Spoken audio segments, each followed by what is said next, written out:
o en el ser humano, la visión del hombre. Si ustedes se han dado cuenta, estamos en una deconstrucción de la realidad muy fuerte. Como decíamos en la mañana, creo que lo dije, ¿cierto? Si alguien decía hace 30 años soy un hombre atrapado en un cuerpo de una mujer, te dirías que fumaste, o sea, te golpeaste, ¿cierto? Sería, ¿cómo puede cambiar el mundo y el pensamiento tan rápido? Eso tiene que ver con cómo se trabaja una realidad social para deconstruirla y cambiarla. Hay una teoría de cambio cultural que se llama la ventana de Overton. La ventana de Overton es una estrategia para hacer una reingeniería social y se utiliza y está siendo utilizada para cambiar. ¿Cómo hemos cambiado tan fuertemente hasta hoy día? ¿Cómo podemos cambiar en 30 años tan fuerte? Por ejemplo, el que si alguien dice hoy día soy un hombre atrapado en un cuerpo de una mujer, eso es aceptado. Y no solo es aceptado, sino que los que pensamos diferentes, los locos somos nosotros. O sea, ¿cómo eso pasa? ¿Por qué esto es importante hacer esta mirada histórica? Porque los muchachos que tienen 20 o 30 años nacieron aquí, ahora y en esta realidad. Y no entienden que el mundo no era así antes. Y no han visto esta progresión de transformación. Por eso es importante ver el progreso histórico de estas líneas de pensamiento y explicarles, sobre todo a los jóvenes, cómo el mundo ha venido degradándose desde el origen. Para nosotros, los cristianos, nuestra realidad se compone de 3 aspectos que son muy importantes, y no solo para los cristianos, incluso en la filosofía, los ateos reconocen que hay 3 áreas que son básicas para definir la realidad. Una es la ontología, otra es la epistemología y la ética. Son términos técnicos, pero son simples de entender. ¿A qué se refiere con ontología? La ontología es lo que los filósofos dicen la realidad última. Podríamos decir cuál es la causa, el origen, la realidad última que causó todo. Porque hasta los ateos reconocen que vivimos en un mundo de causa y efecto, ¿cierto? Todos nosotros somos los efectos de causas anteriores a nosotros, ¿cierto? Y como hay causas anteriores a nosotros, el razonamiento lógico e inverso nos lleva a tratar de encontrar un punto donde debe existir una primera causa. Para nosotros, esa primera causa no causada, vuelvo a repetir, la primera causa de todos, que esa misma causa nunca ha sido causada por alguien, porque si alguien causó la primera causa, ese alguien es Dios. Dios es la primera causa no causada, eterna, todopoderosa, que causó todo lo demás. Él es el creador. Pero los filósofos ateos también han intentado encontrar cuál sería esa realidad última y siguen elucubrando. Algunos hablan de materia eterna, otros dijeron que la nada produjo todo. ¿Ah? Y es bien loco eso, ¿no? Que la nada produjo esto. ¿Qué es nada? Pero están usando la misma palabra para definirlo. ¿Qué es nada? Sí, a mí me gusta mucho la definición de Jonathan Edwards. Jonathan Edwards, un predicador muy conocido, ¿no? Él dijo, nada es aquello con que sueñan las rocas cuando duermen. ¿Qué sueñan las rocas cuando duermen? Pero esas inconsistencias lógicas, esas falacias lógicas que cometen los seres humanos, viene por intentar encontrar esa realidad última, porque si yo quiero entender mi realidad actual, debo definir alguna primera causa, porque si no, porque estoy aquí. Tiene que haber una causa primaria. Entonces hasta los filósofos ateos tratan de definir eso. Nosotros, por la propia evidencia en la creación, sabemos que hay Dios creador, ¿cierto? No necesito fe para saber que hay Dios. Es un error pensar que los ateos necesitan fe para saber que hay Dios. La Biblia nunca ha dicho que los ateos necesitan fe para saber que hay Dios. Los ateos saben que hay Dios. Lo dice Romanos 1 clarísimo. Y de hecho dice que lo invisible se hace claramente visible, siendo entendido por medio de las cosas hechas. Por eso el hombre dice, literal en Romanos, no tiene excusa. Porque la creación testifica de que el Creador existe. Lo que no hace la creación es decirte quién es, ni sus planes, ni características de él que la creación no logra definir. Pero su eterno poder y divinidad se hacen claramente visibles, siendo entendido por medio de las cosas hechas. Por eso dice, de modo que el hombre no tiene excusa. O sea, no necesita fe para saber que hay Dios. Lo que necesita fe es para entender el resto que Dios quiere que nosotros conozcamos. Y eso lo hizo a través de la palabra, su revelación especial. ¿Por qué estoy diciendo todas estas cosas? Porque nosotros necesitamos entrenar a la iglesia y a los jóvenes en cómo piensan los demás también para que podamos evangelizar a un mundo tan secularizado. Y es necesario que los jóvenes aprendan a ver cómo la realidad bíblica conecta con las ideas seculares y cómo dialoga y cómo responde a los errores que éstas cometen. Si sus hijos no están preparados, muy probablemente serán absorbidos por esas ideas. Y muchos dejan de creer en la autoridad de la palabra. Entonces, el punto principal es la ontología, la realidad última. Para nosotros la realidad última es Dios eterno, todopoderoso, que ha creado todas las cosas. Él trajo a existencia todas las cosas. Esa es la realidad última. Pero la realidad es como una mesita de 3 patas. Necesita esa pata, la ontología, pero también la epistemología. ¿Qué es la epistemología? ¿Cómo sabemos lo que sabemos? ¿Cuál es la fuente de nuestra verdad? ¿Cómo sabemos que esa fuente que tenemos es verdadera? Los seres humanos también tratan de definir fuentes de verdad. Y ellos varían en diferentes fuentes históricas. Para nosotros, la fuente de la verdad total es la palabra del Señor. Dios se ha revelado. La Biblia es la verdad. Jesús dijo, mi palabra es verdad. Y es más, dijo, yo soy la verdad. ¿Se fijan? Entonces, la fuente verdadera, el conocimiento verdadero, viene por conocer a Cristo y lo que Él revela. Entonces, nuestra base de la definición de la realidad debe surgir siempre de la palabra, porque ahí no hay riesgo, ahí nunca hay falla, nunca hay mentira, siempre es verdadero. Pero la tercera patita de la mesa de la realidad es el marco ético. ¿Cómo tenemos que vivir? Los seres humanos siempre se han planteado eso también. ¿Cuál es la causa primaria, original? ¿Cómo sé o defino la verdad? Y después, ¿cómo tengo que vivir? ¿Quién define la categoría de bien y la categoría de mal? ¿Cómo definimos lo bueno y lo malo? Para nosotros, lo bueno y lo malo también lo da Dios en su ley. Fíjense, todo viene de Dios. Para nosotros entender nuestra realidad, necesitamos a Dios ontológico, Dios en su epistemología, fuente de verdad, y Dios en su ética. ¿Por qué expliqué estos conceptos técnicos? Porque los jóvenes en la academia, en la escuela y en todo lo que están leyendo y a todo lo que está siendo expuesto, tiene que ver con estas 3 ideas intercaladas y mezcladas y distorsionadas. Y los niños están absorbiendo fuentes de supuestas verdades, algunos les hablan de que la materia eterna o el Big Bang es la explicación de todas las cosas. Incluso he escuchado a cristianos que creen en el Big Bang. Un montón de cosas de ese tipo. ¿Por qué? Porque ellos están tratando de adoctrinar en fuentes ontológicas, epistemológicas y éticas todo el tiempo. Cuando pensamos incluso en cómo vamos a responder lo que vamos a tratar ahora, tiene que ver con lo mismo. ¿Cuál es la fuente ontológica? ¿Cuál es la fuente de verdad? ¿Y cuál es la fuente ética?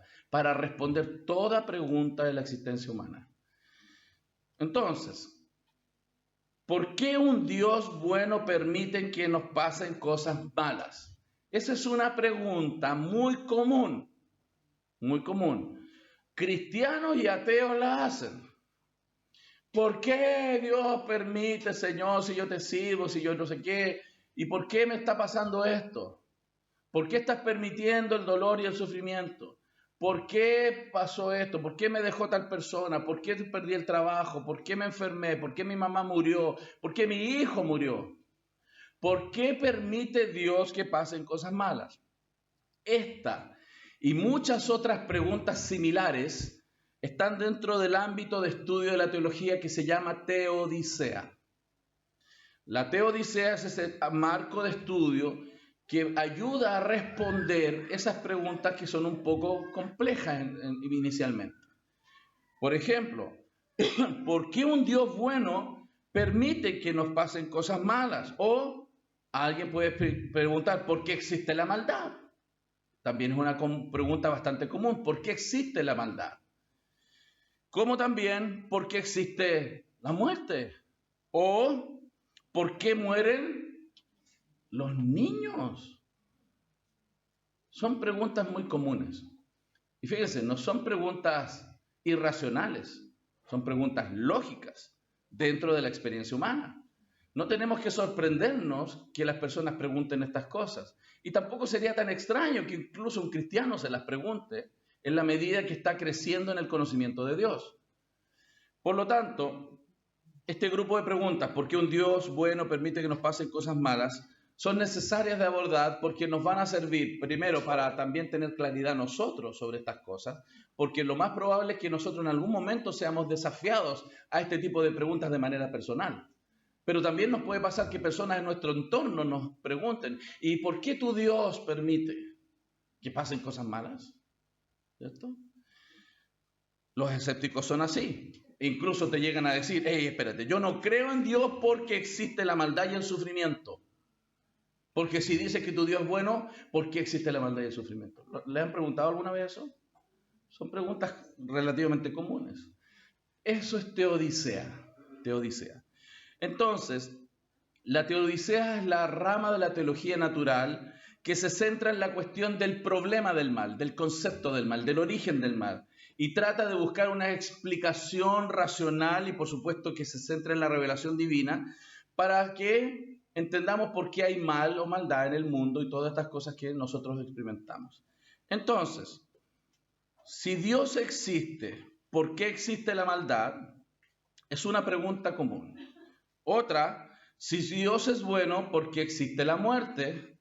Y otra, si Dios es amor, ¿por qué mueren los niños? Vamos a tratar de abordar estos puntos para explicar, para consolación nuestra y claridad, pero también para ayudar a otros en este tópico. Lo primero entonces que vamos a hacer es tratar de abordar esta pregunta. Si Dios existe, ¿por qué existe la maldad? Para responder a esto, yo les aconsejo comenzar a practicar el modelo de Jesús, el método de Cristo. El modelo de Jesús es muy interesante cuando ustedes leen los evangelios. Cuando al Señor Jesús le preguntaban cosas, ¿qué hacía Él? Muy bien, ¿quién dijo eso? Exacto. Respondía con preguntas. Y eso no era porque era mal educado. Porque así me enseñaban los padres, ¿no? No se responde con preguntas. Eso es mala educación. Te decían, ¿sí o no? No, a veces es bueno responder con preguntas. De hecho, Jesús lo hacía. ¿Por qué Jesús lo hacía? Y hay muchísimos textos donde eso está. Usted los puede estudiar.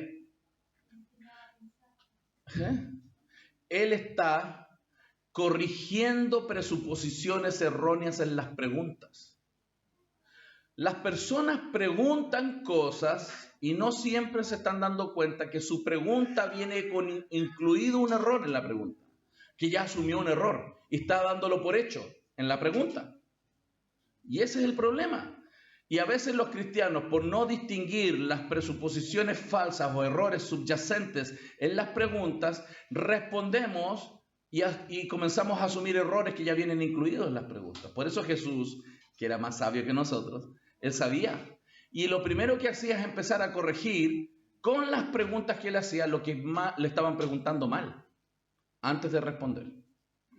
Entonces, en apologética, eso se entrena, se practica. Y los jóvenes tienen que estar preparados para eso.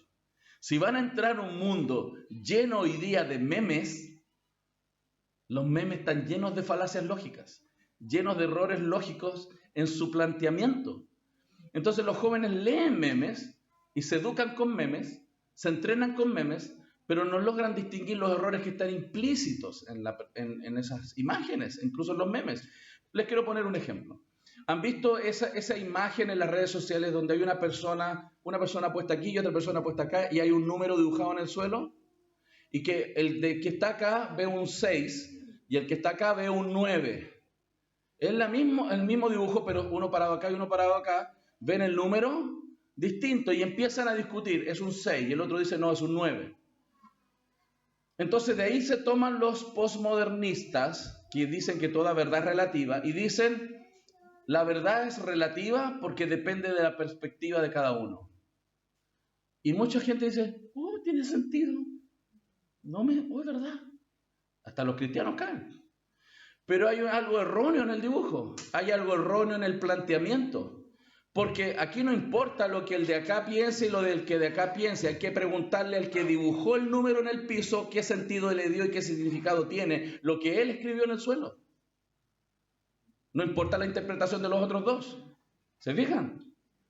Hay errores en las imágenes, falacias en las imágenes. Y la gente dice, oh, ¿verdad? Entonces, enseñar a pensar es importantísimo. Lamentablemente hoy día en la academia, en la escuela me refiero, en el colegio, los jóvenes hoy día ya no tienen entrenamiento en pensamiento crítico, muchos, ni tampoco en lógica. Sacaron la lógica. Por eso hay tanto razonamiento ilógico.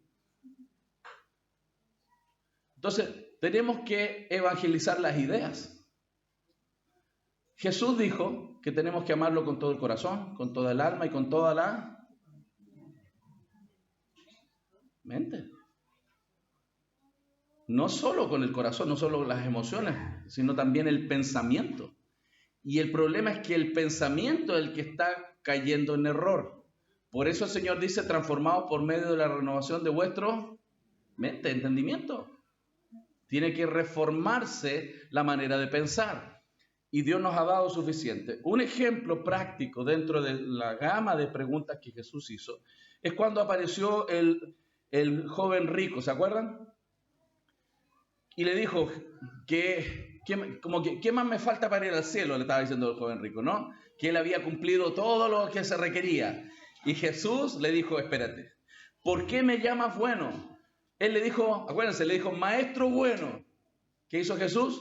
¿Por qué me llamas bueno? Ninguno hay bueno, sino solo Dios. Espérate, ¿Jesús no es bueno? Sí, sí es bueno, siendo Dios. Pero ¿qué está haciendo Jesús? Jesús sabía lo que él estaba pensando. Él está usando el ser bueno de manera subjetiva, relativa desde la perspectiva de él. Y Jesús no le iba a permitir usar la definición de bueno desde una perspectiva de un pecador. Por eso le dijo, hay uno solo bueno. Él no quería que usara el bueno de manera relativa, sino absoluta como Dios la define. Por ejemplo, ¿a quién le gustan las guatitas a la jardinera? No vi todas las manos levantadas. ¿Por qué? Porque a no todos les gustan las guatitas a la jardinera, ¿cierto? Para ti serán buenas. O sea, el gusto por las guatitas a la jardinera es subjetivo. A mí me gustan en todo caso. A mi esposa no. Hasta allá me dijo. Me acordé de algo. Cuando nos estábamos conociendo, fuimos a almorzar a la casa de mi abuela paterna. Ella ya partió, se fue, ya vivió 100 años. Sí. Y la primera vez que voy a la casa de mi abuela con en ese tiempo, no, ya estábamos casados, sí, sí. Mi abuela le puso guatitas a la jardinera. Recién llegada a la familia y le ponen guatitas a la jardinera. Menos mal que habían papas fritas, ¿cierto? Porque se las tragó con las papas.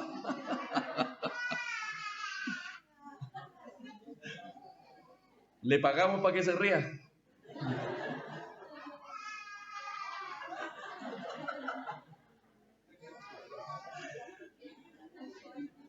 ¿Por qué estoy dando ese ejemplo?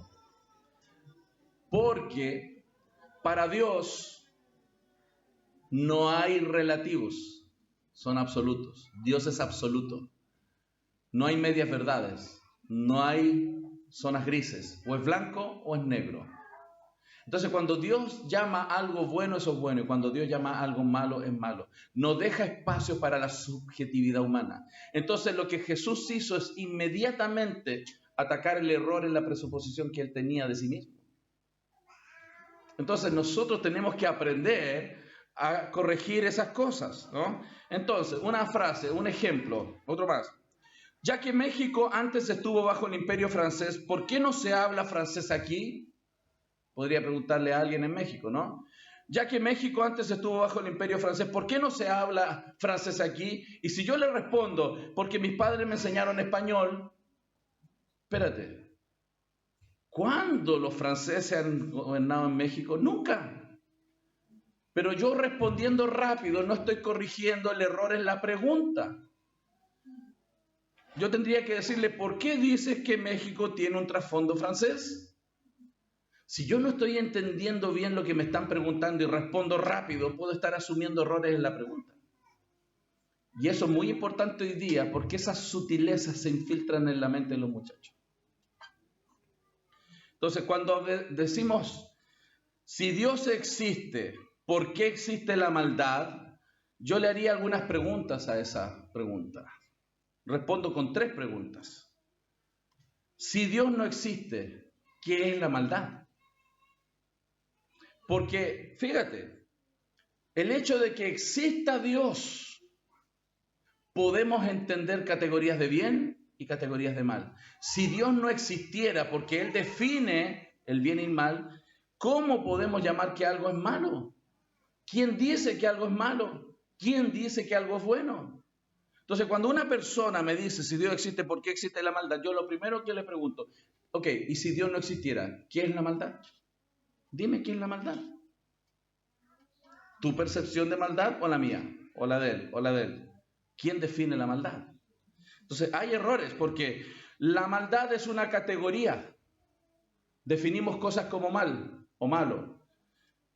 Pero si hay maldad, tiene que existir una categoría de bueno. Y para que exista una categoría de mal y una categoría de bien, tiene que existir una ley moral universal que defina categorías de bien y mal. Si no, esto no se logra sostener. Y si hay una ley moral universal, tiene que haber un dador universal de esa ley. La única manera que podamos llamar algo bueno y malo es porque hay un Dios que define universalmente el bien y el mal. Porque si no, entramos en un serio problema. Si una persona me dice, no, la verdad es relativa, ok. ¿El sexo es bueno y permitido en el ser humano, le diría yo? ¿Yo me puedo meter en tu vida sexual? No, esa es mi decisión y está bien lo que yo decido. Entonces, si un hombre tiene relaciones sexuales con tu pequeña, ¿eso está bien? ¿Por qué no? ¿Quién define lo que está bien?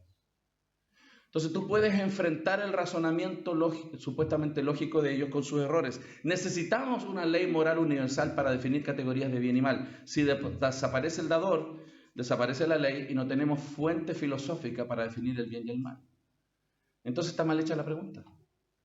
Asumir esa pregunta es caer en el error del juego filosófico que ellos tienen para tratar de juzgar a Dios. Ese es el problema. Entonces, por ejemplo, C.S. Lewis, que es un ex ateo, ¿cierto? Él se convirtió al cristianismo por la gracia del Señor en estas conversaciones de literatura, ¿cierto? Con sus compañeros de la universidad. Él estaba en Oxford, él era ateo, y tenía un compañero canuto en términos chilenos. El canuto era Tolkien, el del Señor de los Anillos. Él fue el que le predicó a C.S. Lewis. Y gracias al Señor él se convirtió. Y él tiene muy buenos libros, aunque no coincido con toda su teología, pero es muy bueno pensando. Mi argumento contra Dios era que el universo parecía tan cruel e injusto. Él decía, ¿cómo va a existir Dios? Mira el universo, mira la crueldad. Él había vivido su experiencia propia, el dolor en la vida y la injusticia aparente. Pero ¿cómo había obtenido esta idea de justo o injusto? Un hombre no dice que una línea está torcida a menos que tenga una idea de lo que es una línea derecha. No puedo decir que algo está torcido si no tengo un patrón para compararlo. ¿Con qué estaba comparando yo a este universo cuando lo llamaba injusto? Fíjense que esta idea es la que Nietzsche también se dio cuenta. Nietzsche, ¿cierto? ¿Se acuerdan el que decía Dios está muerto en el poema del hombre loco? ¿Lo han leído alguna vez? ¿No? Porque es muy loco, ¿cierto? Es muy loco leerlo. Bueno, él escribió un poema que se llama el poema del hombre loco, donde habla que un loco salió a la calle gritando, Dios está muerto, lo hemos matado, ustedes lo han matado, y gritaba por las plazas. Y la gente le decía, ¿qué le pasa a este señor? ¿Por qué dice eso? Y él empieza a hablar y él dice, lo hemos matado. Y él empieza a gritar, es muy interesante, porque este es un poema bastante famoso, pero a veces no se entiende lo que Nietzsche estaba queriendo decir. A veces se hacen hasta tazones bromeando de Nietzsche, ¿no? Dice, Nietzsche dijo, Dios está muerto, y después dice, Dios dice, Nietzsche está muerto. Todos se ríen porque Dios mató a Nietzsche. Pero no estamos entendiendo lo que Nietzsche quería decir. Nietzsche en el poema del hombre loco está diciendo algo bastante correcto. Lo que él estaba diciendo es que el ser humano había matado filosóficamente la idea de Dios.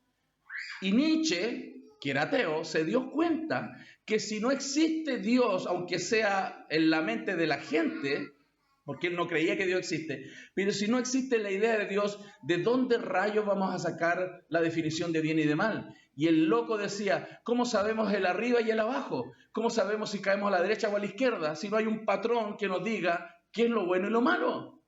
Y Nietzsche estaba diciendo esto y dijo, parece que he llegado muy temprano. Él estaba preveyendo que cuando desaparece la idea filosófica de Dios de la cultura, ya no hay patrón para frenar la destrucción. Él estaba anticipando que el siglo XX sería el siglo más sangriento de la humanidad, porque matamos a Dios. Aunque estoy hablando en términos filosóficos, ¿no? Dios no puede morir. Entonces, él decía, ¿dónde está Dios? Decía el loco, exclamó, se los voy a decir, nosotros lo hemos matado, ustedes y yo, hablando filosóficamente. Todos somos unos asesinos. No nos precipitamos en una constante caída hacia atrás, de costado, hacia adelante, en todas direcciones. ¿Sigue habiendo un arriba y un abajo? ¿No erramos como a través de una nada infinita? El poema es mucho más largo, pero todo el tiempo él está diciendo el problema es que al desaparecer la idea de Dios en la cultura occidental, vamos a tener un desastre en la cultura. Bueno, así fue. Phil Fernández dice, Nietzsche predijo que el hombre del siglo XX se maduraría. Con esto quería decir que el ateo del siglo XX se daría cuenta de las consecuencias de vivir en un mundo sin Dios. Porque sin Dios no hay valores morales absolutos. El hombre es libre para jugar a ser Dios y crear su propia moralidad. Debido a esto, Nietzsche profetizó que el siglo XX sería el siglo más sangriento de la historia de la humanidad. Y tal cual. El siglo XX fue el siglo más sangriento de la humanidad. Tuvimos en el siglo XX más de 125 millones de muertos registrados en muerte y genocidio. Esa cifra es más grande que la suma de muertos registrada en los primeros 19 siglos de la historia actual. Nietzsche tenía razón. Fue un profeta. Porque si desaparece la idea de Dios, no tenemos cómo definir lo que es justo o injusto, lo que es bueno y lo que es malo. Y él, imagínate, él siendo ateo, se dio cuenta, sin Dios no tienes argumentos para definir lo bueno y lo malo. Por eso está mal hecha la pregunta. Si existe Dios, ¿por qué existe la maldad? Porque existe Dios podemos saber por qué existe la maldad. ¿Y qué es la maldad? ¿Y qué no es la maldad? Solo porque existe Dios. ¿Se entiende? Fíjense, estamos razonando desde una perspectiva bíblica y nuestros jóvenes tienen que aprender a pensar, y nosotros también. ¿Sí? Porque tenemos que amar a Dios con nuestra mente. Por eso, esta idea relativista ha sido muy utilizada en este tiempo porque quieren deconstruir lo absoluto. Dios es un absoluto, su palabra es una absoluta, y lo que están tratando de hacer es borrar el absoluto para que el hombre sea su propio Dios. Pero eso lo va a destruir y lo está destruyendo. Por eso tenemos este relativismo y este relativismo filosófico ha pasado al relativismo moral.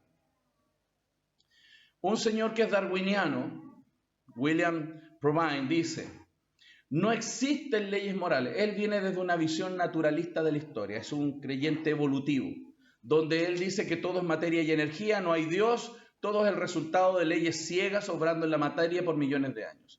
Entonces, en un universo de este tipo, donde no hay un Dios que diga bien y mal, todo es causa y efecto por razones naturales, no existen entonces leyes morales, no hay leyes morales o éticas inherentes, propias de la realidad, ni tampoco principios rectores absolutos para la sociedad humana.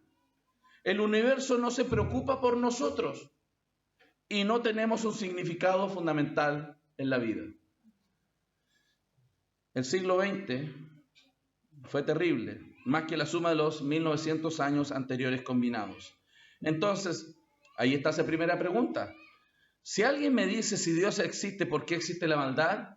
Yo le diría, le pregunto, si Dios no existe, ¿qué es la maldad? Y le agregaría, si Dios no existiera, tú ni yo podríamos saber qué es el bien y el mal. Segunda pregunta. Si Dios existe, ¿por qué existe la maldad? Hablemos de este punto. Imaginémonos que yo les paso una hoja ahora y un lápiz. Por favor, escriban en esa hoja y un lápiz, al menos imaginariamente, cuántos pecados han cometido la última semana. Y descríbanlo. ¿Les alcanza con una hoja?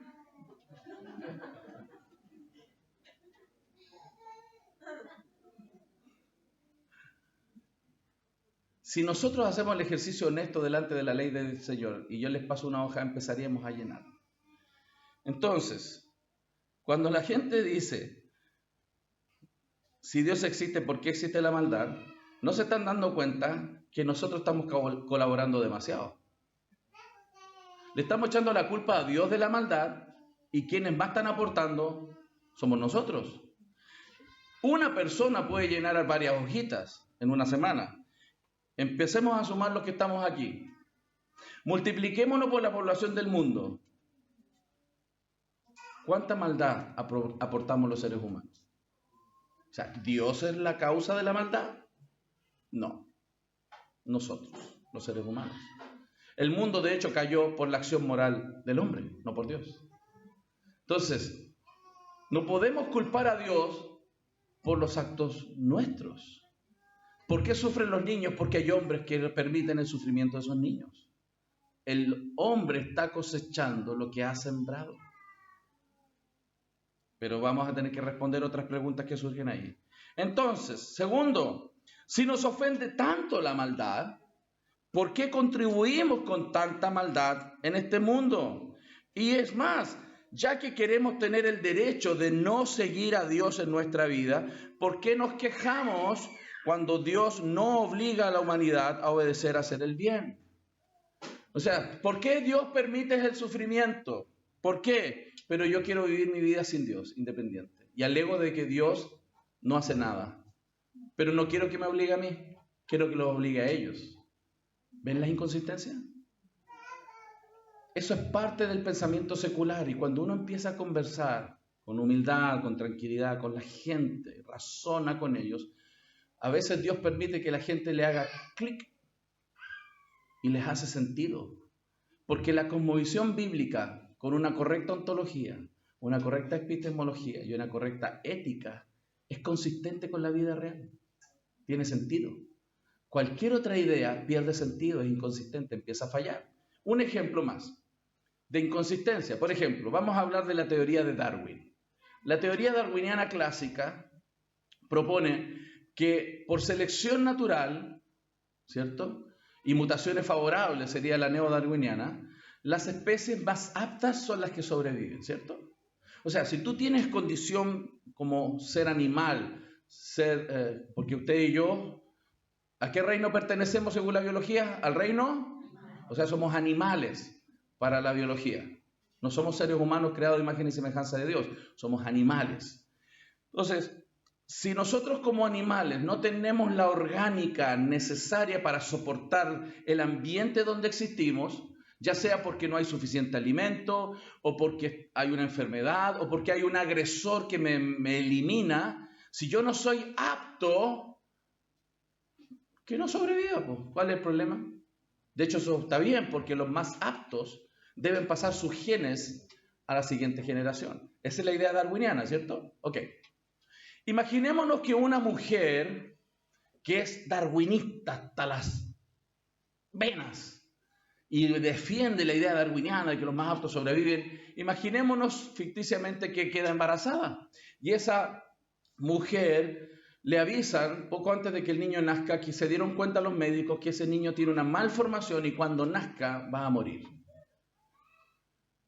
Y esa mujer, enfrenta el parto, el niño nace y el niño muere porque venía con malformación genética. Yo me imagino que ninguno de nosotros iría donde ella y le diría, bueno, no llores, los más aptos sobreviven. ¿Cuál es el problema? Ya habrá otro hijo que sea más apto para vivir. Ese no tenía que vivir porque no es apto. ¿Cierto que nadie le diría eso? Porque estas ideas no se pueden vivir. No son sostenibles. Cuando las llevas a la realidad última, cuando las pruebas en el laboratorio de la vida, no se pueden vivir.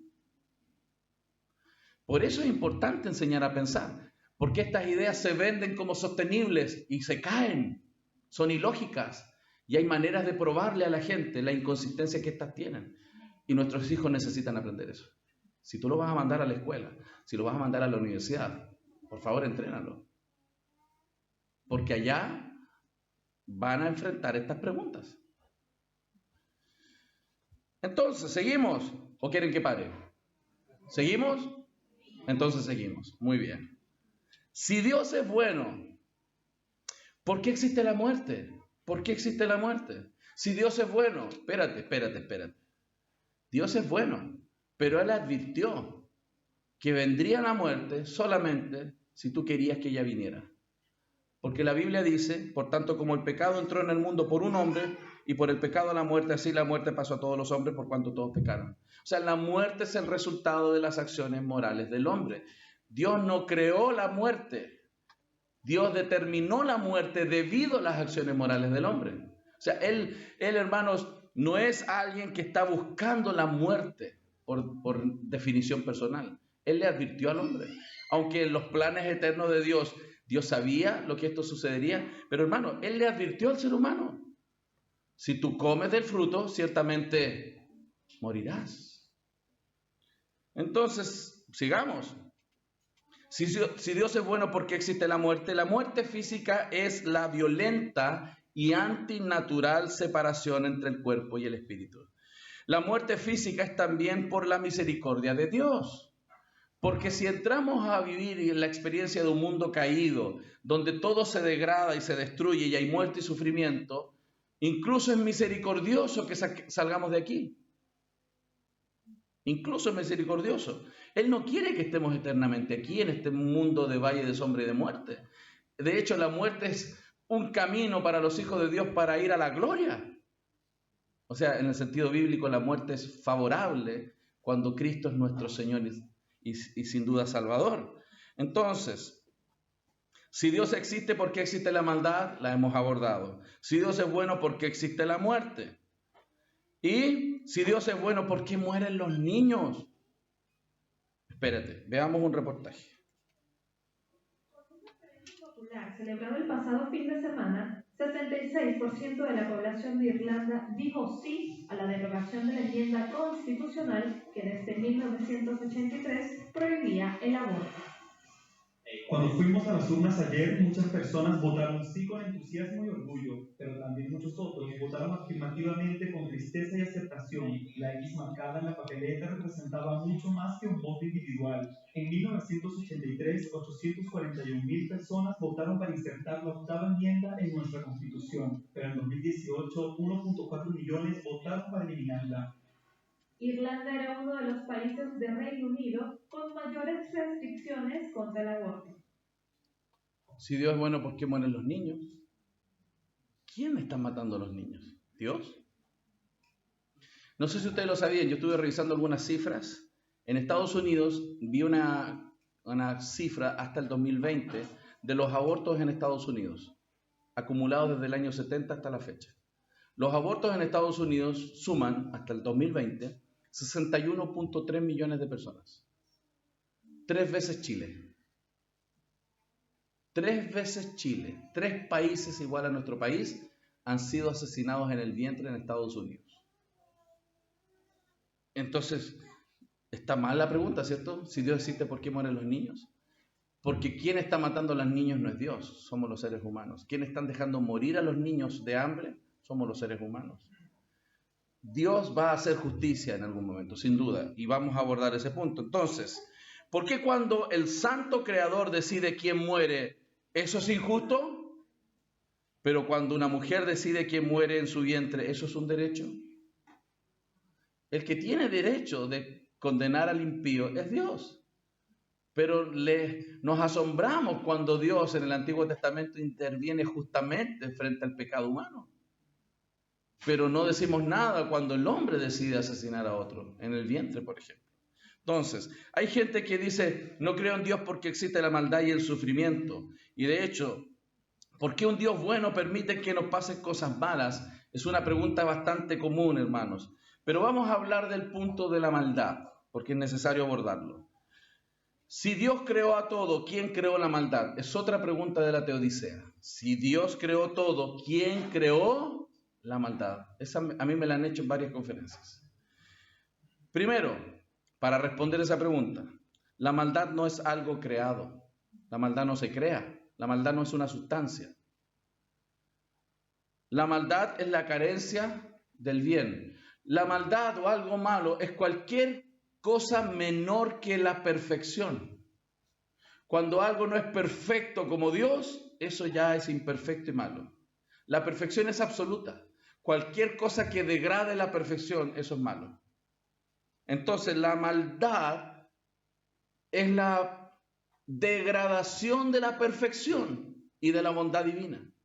Cualquier cosa que sea menos que el estándar divino, eso es malo. No está por acá solamente, cualquier cosa menor. Entonces Dios no tuvo que crearla, sino que permitió que la creación cambiara, pudiera cambiar, pudiera mudar su estado. Dios la creó buena, a los seres humanos los creó perfectos, pero mudables. Y el ser humano decidió cambiar, cediendo al pecado. Así como la oscuridad es la carencia de la luz. Entonces, Dios no creó la maldad.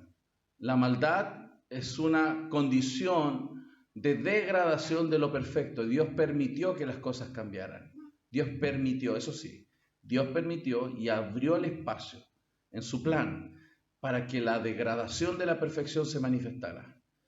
¿Por qué? Vamos a hablar de eso.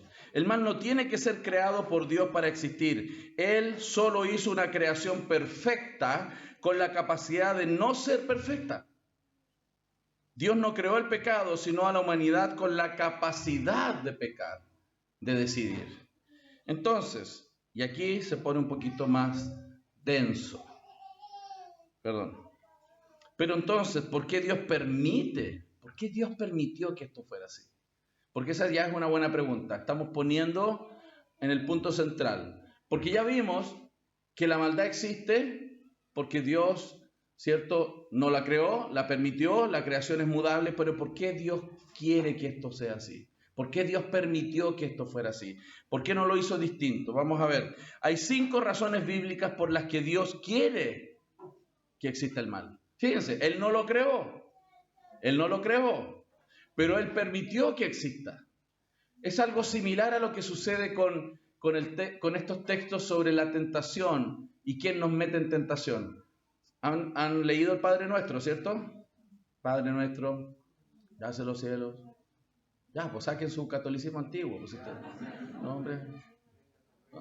¿Sí? En la tierra. ¿Cómo dice? No nos metas. ¿Por qué la oración dice que el creyente le dice a Dios, no me metas en tentación? Porque quien mete en tentación, ¿quién es? No. ¿Quién nos mete en tentación? ¿Quién es? Nos cuesta decirlo. ¿Quién llevó a Cristo al desierto para ser tentado? El Espíritu. El Espíritu, no el diablo. No. ¿Quién llevó a Jesús al desierto para ser tentado? El Espíritu Santo. El Espíritu de Dios llevó a Cristo al desierto para ser tentado. ¿Quién metió en tentación a Cristo? Les cuesta hasta decirlo. El Espíritu. Por eso la oración del Padre Nuestro le dice a Dios, no me metas en tentación. Lo que es totalmente diferente es que quién te tienta.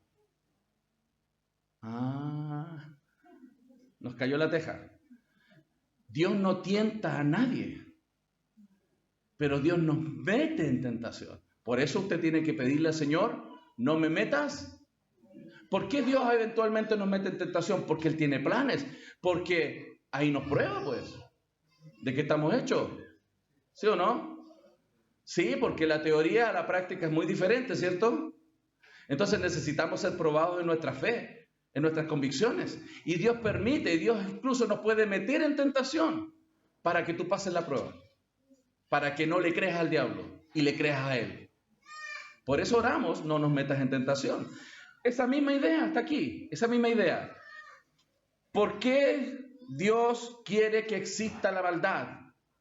Primero, Dios quiere que exista el mal. ¿Para qué? Para que el amor sea sincero.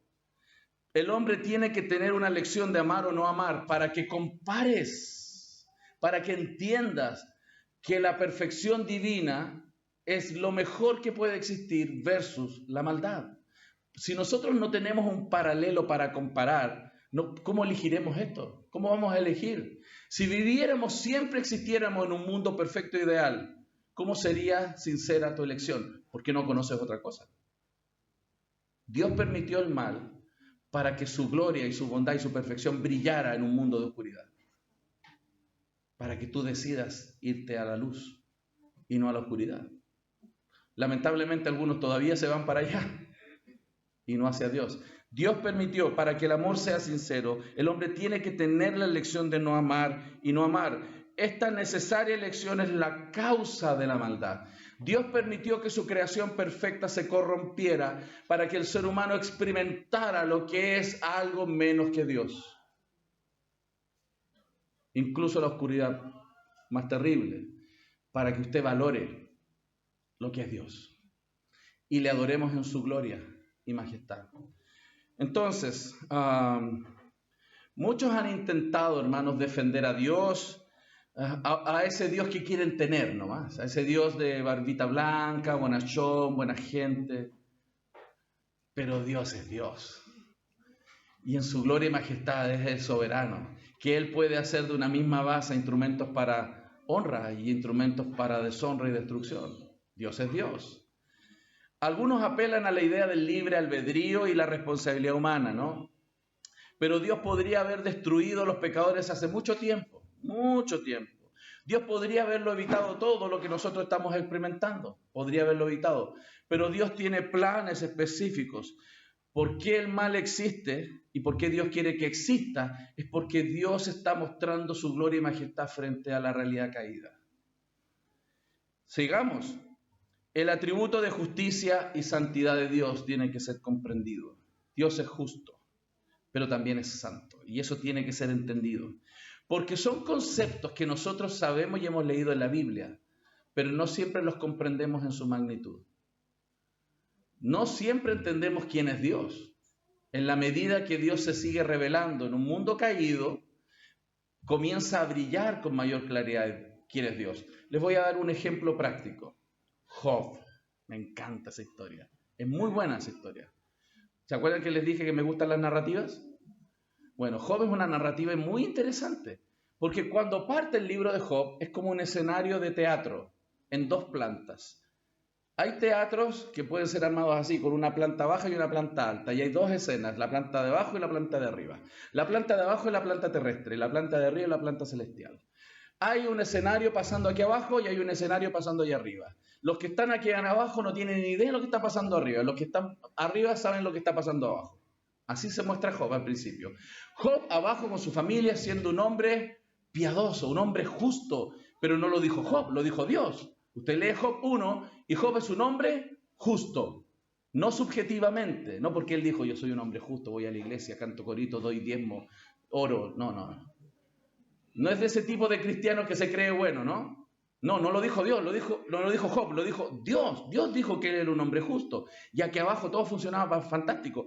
Él hacía sacrificios por sus hijos, lo llevaba, era un hombre piadoso que guiaba a su familia a Dios, pero arriba había una escena, otra. Satanás volvió a rodear la tierra y se fue delante de la presencia del Señor. ¿Qué fue eso? Son efectos especiales.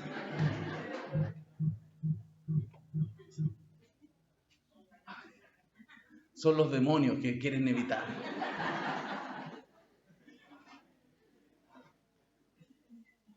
Satanás vuelve, fíjese, todo lo que está pasando arriba entre Satanás y la conversación que tiene con Dios, Job no tiene idea. Él va a la iglesia tranquilo, sin problema, una matata. Él cree que todo está bien. Y miren, arriba hay una escena donde Satanás está acusando a Dios de ser inmoral, de ser un sobornador. Él está acusando a Dios de que él soborna a la gente. Eso dice ahí el texto. La primera acusación de Job es que dice, ¿sabes qué?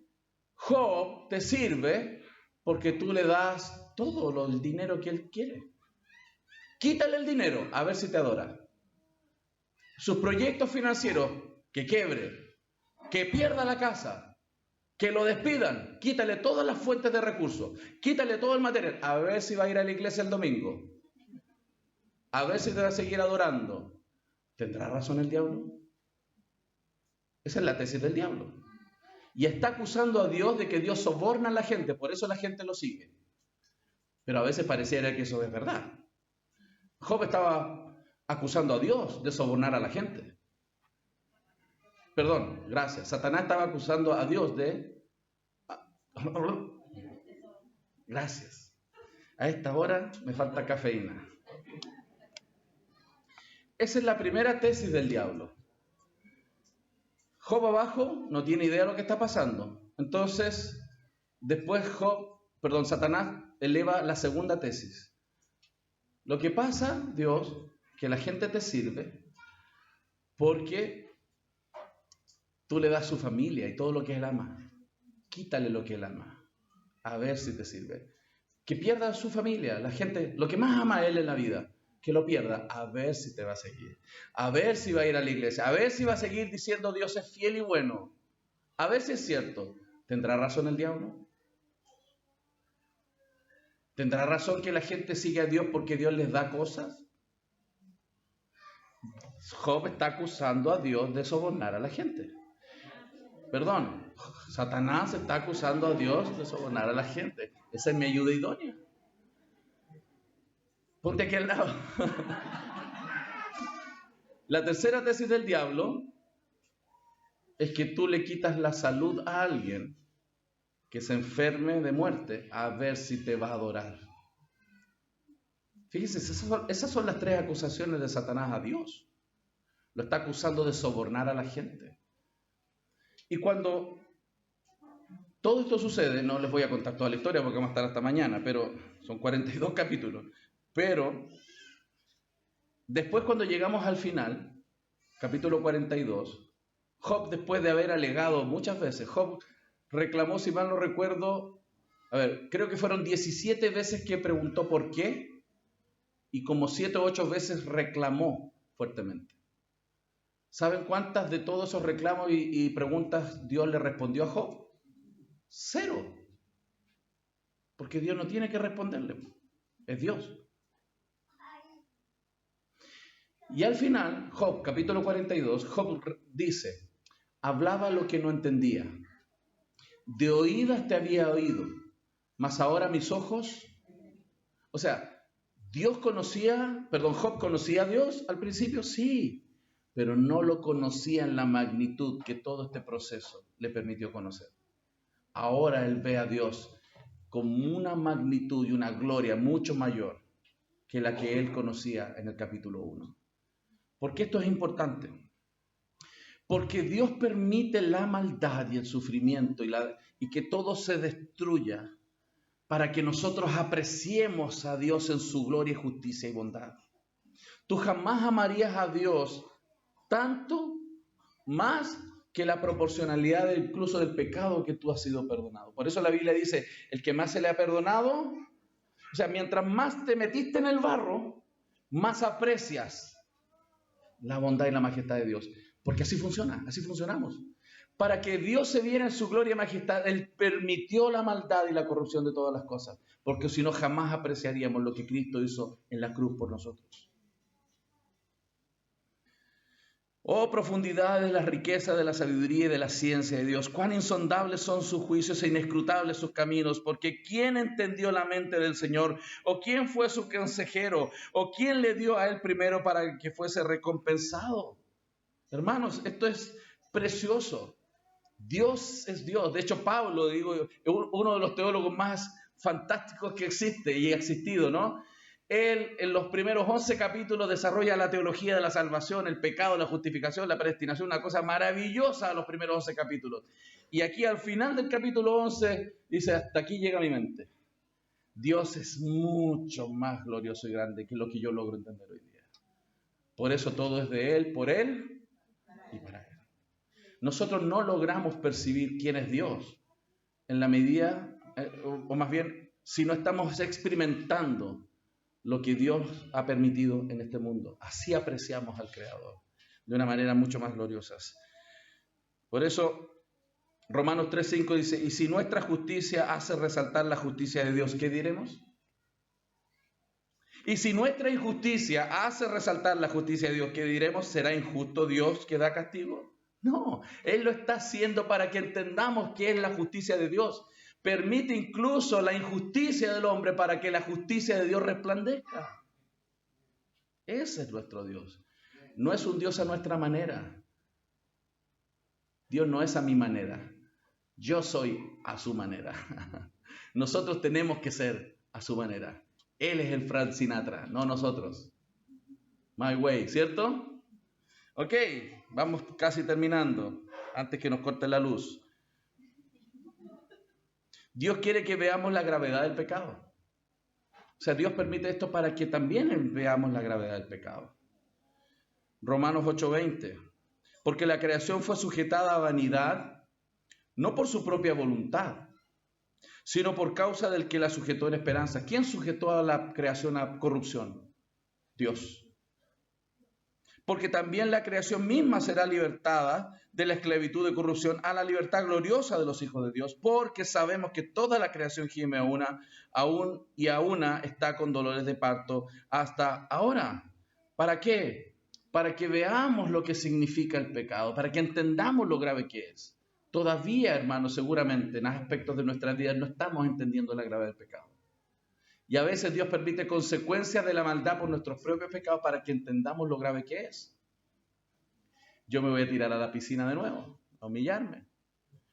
Es bueno humillarse. Por ejemplo, ustedes ven mi físico, ¿no? Ya he perdido la condición de 30 años atrás, en varios sentidos. Hace 50 kilos atrás,